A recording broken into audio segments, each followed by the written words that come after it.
पाक उर्दू के मुअज़्ज़ज़ अहबाब को अस्सलामु अलैकुम।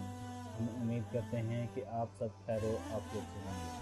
बाबा जी, कल मेरे घर में अफ्तारी है, करीबन 100 अहबाब होंगे। मुझे समोसे और पकोड़े चाहिए, बताइए मैं आपको कितने पैसे एडवांस में दे दूं? बाबा जी ने मेरी तरफ देखा और सवालिया नज़रों से मुस्कुरा कर कहा कि कितने पैसे दे सकते हो? मुझे ऐसे लगा जैसे बाबा जी ने मेरी तौहीन की हो। मुझे एक अरसे से जानते हुए भी ये सवाल बेमैनी और मुज़हिका खेज था। खैर, मैंने असल कीमत से ज़्यादा पैसे निकाले और बाबा जी के सामने रख दिए, लेकिन बाबा जी ने वो पैसे उठाकर मुझे वापस देते हुए कहा कि वो सामने सड़क के उस पार इस बूढ़ी औरत को दे दो, कल आकर अपने समोसे और पकोड़े ले जाना। मेरी परेशानी तुमने हल कर दी। अफ्तारी का वक्त करीब था और मेरे पास इतने पैसे जमा नहीं हो पा रहे थे कि मैं उसे दे सकूं। अब बेचारी चंद दिन तक सहरी और अफ्तारी की फिक्र से आज़ाद हो जाएगी। मेरे जिस्म में ठंडी सी लहर दौड़ गई। मेरे मुंह से बेइख्तियार ये सवाल निकला, बाबा जी वो कौन है आपकी? ये सुनते ही बाबा जी गुस्से में बोले, वो मेरी माँ है, मेरी बेटी है और वो मेरी बहन भी है। तुम पैसे वाले क्या जानो रिश्ते क्या होते हैं। जिन्हें इंसानियत की पहचान नहीं रही,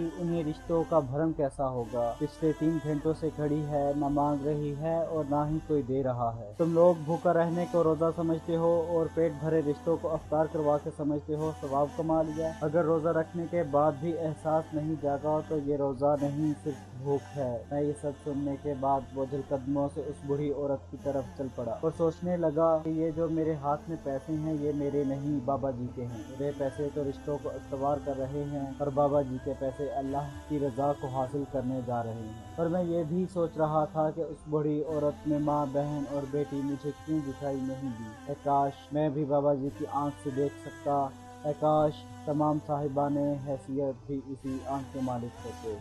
आज के लिए सिर्फ इतना ही। इंशाल्लाह मिलते हैं हमारी अगली वीडियो में। तब तक आप अपना बहुत सारा ख्याल रखिएगा। अल्लाह हाफ़िज़।